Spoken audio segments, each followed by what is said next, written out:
मुंबई महानगर पालिका में आरपीआई का बनेगा उप महापौर। लखमेंद्र खुराना का यह बड़ा दावा। रिपब्लिकन पार्टी ऑफ इंडिया के राष्ट्रीय उपाध्यक्ष, मशहूर उद्योगपति व इस्कॉन के चेयरमैन लखमेंद्र खुराना के जन्मदिन पर उन्हें शुभकामना देने हेतु मित्र व भारी संख्या में शुभचिंतक पहुंचे थे। इस मौके पर लखमेंद्र खुराना मीडिया के साथ बातचीत में हुई एवं देश की वर्तमान राजनीति पर खुलकर अपनी बेबाकी प्रतिक्रिया दी। मूलतः उत्तर प्रदेश के मुजफ्फरनगर के रहने वाले लखमेंद्र खुराना आज किसी परिचय के मोहताज नहीं है। उन्होंने मुंबई को अपनी कर्मभूमि बनाया और सफल व्यवसायी बने। लखमेंद्र विश्वविख्यात इस्कॉन के चेयरमैन भी कई दशकों से है। सिर्फ मुंबई ही नहीं बल्कि उत्तर प्रदेश तक लोग उन्हें गरीबों, मजलूमों और असहायों के मसीहा के रूप में मानते हैं। राष्ट्रपति, राज्यपाल, मुख्यमंत्री, केंद्रीय मंत्री सहित अनेकों हस्तियों के हाथों उन्हें अभी तक सम्मानित किया जा चुका है। यही कारण है कि उनकी यह ख्याति को देखते हुए लखमेंद्र खुराना को Saint Mother Teresa University UK द्वारा doctorate of philosophy, doctorate for politicals की मानद उपाधि प्रदान की गई है। देखिए मुंबई से हमारा यह एक्सक्लूसिव इंटरव्यू।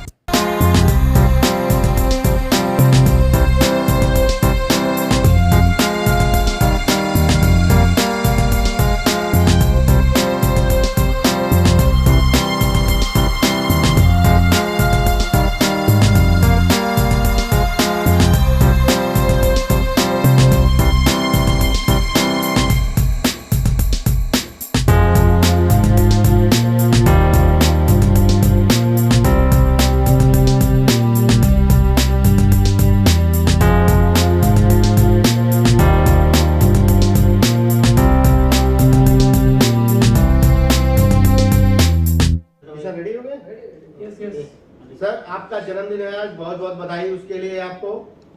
और विशेष बात है, आज एक प्रेस कॉन्फ्रेंस का आयोजन करके आप मीडिया से मुखातिब हो रहे हैं। केंद्र में जेपी नड्डा जी से माननीय रामदास अठावले जी की मुलाकात हुई है, क्या रणनीति बन रही है, जरा उस पर आपकी प्रतिक्रिया चाहिए। कल आदरणीय केंद्रीय मंत्री रामदास अठावले जी, हमारे नेशनल वाइस प्रेसिडेंट आरपीआई के, नड्डा जी से मिले और अपनी स्थिति बताई कि आरपीआई कैसे बढ़ रही है। नागालैंड में अभी हमारे 2 एमएलए बने हैं और सब जगह आरपीआई का, अठावले जी का आधार बढ़ रहा है।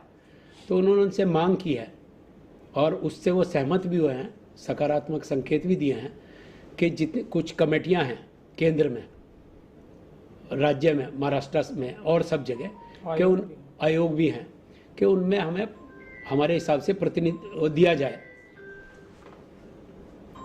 तो वो उनको दिया जाए। तो उन्होंने सकारात्मक संकेत दिए हैं उसके। सर, मनपा चुनाव आ रहा है मुंबई में, इसको लेकर आरपीआई के नेताओं की मांग है कि यहाँ पे उप महापौर पद आरपीआई को मिले। ये मांग नहीं है हमारी। ये अभी 2 महीने पहले चूनाभट्टी पे आरपीआई का जो हमारा एक सम्मेलन हुआ, तो उनमें आदरणीय हमारे मंत्री जी मंगल प्रभात लोढ़ा जी, आशीष शेलार जी सरकार की तरफ से अनाउंस करके गए हैं कि आने वाला जो बीएमसी का इलेक्शन होगा उसमें हमने उप महापौर आरपीआई को देना है, डिक्लेयर किया। चूँकि उसमें मुख्यमंत्री शिंदे साहब, उप मुख्यमंत्री फडणवीस साहब आने वाले थे, वो अचानक से उन्हें अयोध्या जाना पड़ा। तो सरकार के प्रतिनिधि के रूप में पालक मंत्री मंगल प्रभात लोढ़ा जी और आशीष शेलार जी ने हमारी संख्या बल देख के कि आरपीआई कितनी बढ़ रही है और शहर स्वीकार किया कि आदरणीय हमारे जो केंद्रीय मंत्री हैं रामदास अठावले जी, उनका कितना आधार बढ़ रहा है। उनको ये मालूम हो गया कि बिना आरपीआई के कहीं भी जो हमारी वोट हैं, जो बाबा साहब ने संविधान बनाया, जिसके भी ऊपर हमारी पार्टी बेस है, अपनी मर्जी से खुशी से डिक्लेयर करके गए हैं कि महापौर आरपीआई अठावले जी का होगा। शिवसेना टूट के आ गई बीजेपी के साथ में आज, और एनसीपी आधा टूट के आ गई एनसीपी इसके साथ में, बीजेपी के साथ में। ऐसे में आरपीआई का महत्व कम हो गया ऐसा कहा जा रहा है, आपकी क्या? देखिए, आरपीआई का महत्व कभी कम होने वाला नहीं है। ये जैसे जैसे लोगों की समझ में आ रहा है, संविधान निर्माता कौन है? बाबा साहब अम्बेडकर जी। उनका आधार कभी कम होने वाला है क्या? सब उनकी जय जयकार कर रहे हैं, उनको समझ रहे हैं। और हमारे आदरणीय ठावले जी जो है ना, वो जन जन के नेता हैं, वो दलितों के नेता हैं, वो गरीब आदमी के साथ साथ अभी जो सोशल इंजीनियरिंग चल रही है, एक ऐसे इंसान मैंने पहली बार देखा है और मुझे ये कहने में एक गर्व होता है कि मैं एक ऐसे शेर के साथ काम कर रहा हूँ। उनका आधार बढ़ता ही रहेगा। और उनके बारे में एक चीज़ मैं आपको बता दूँ, जहाँ ठावले जी होते हैं वही पार्टी आती है। ये आप पिछले 20-30 साल से देख सकते हो, उनका आधार बढ़ता ही जा रहा है। इस काम के माध्यम से भी आप जुड़े हैं, काफी सेवा कर रहे हैं, जरा उसके बारे में भी हमारे दर्शकों को बताइए, किस तरह से समाज कार्य चल रहा है? देखिए, समाज कार्य, एक अठावले जी ऐसे इंसान हैं 24 घंटे उपलब्ध हैं, पब्लिक के बीच में बैठते हैं।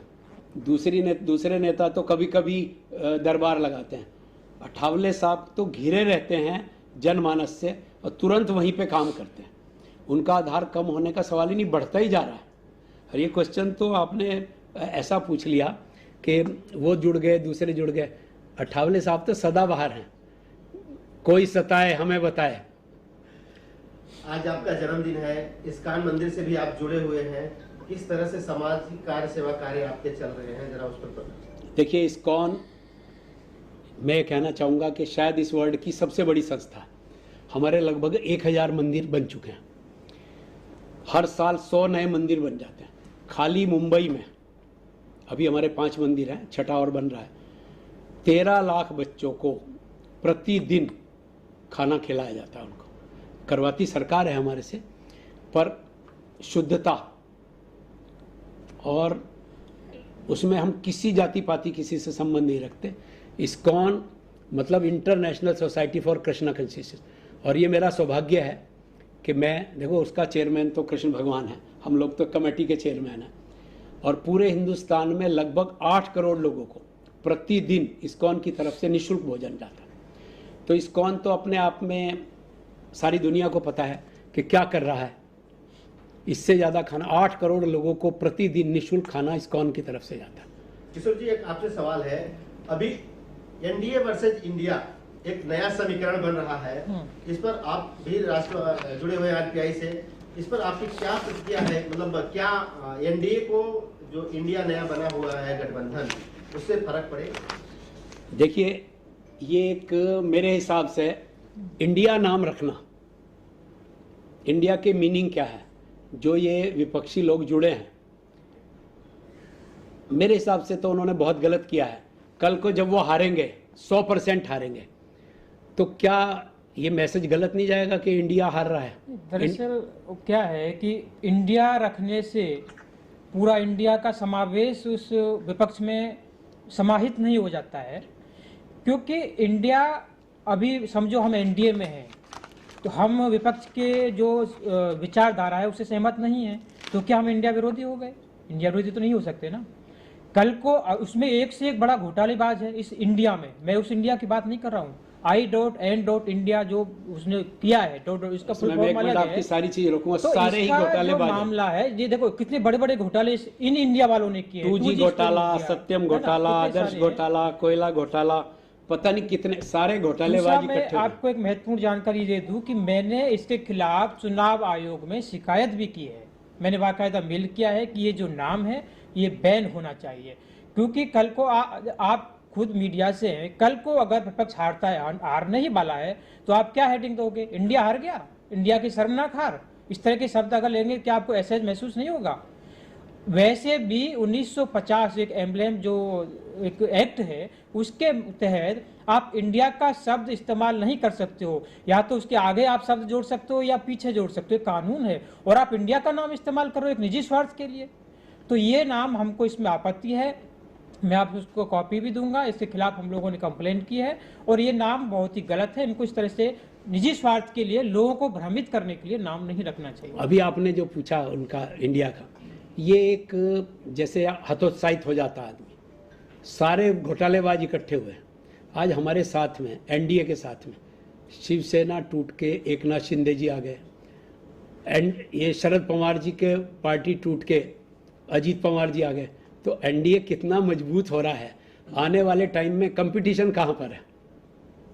लेकिन सर आठवले साहब भी देखा हूँ, जब भी पार्टी जो देश की सरकार होती है वहीं चले जाते हैं, मैं अक्सर देखा हूँ। फिर सरकार कांग्रेस की होती है तो वहाँ चले जाते हैं। जहाँ ठावले जी होते हैं वही सरकार जीतती है। जहाँ सरकार होती है वहाँ ठावले साहब नहीं जाते, जहाँ ठावले साहब होते हैं वहाँ सरकार जीतती है। आप इतिहास देखिए।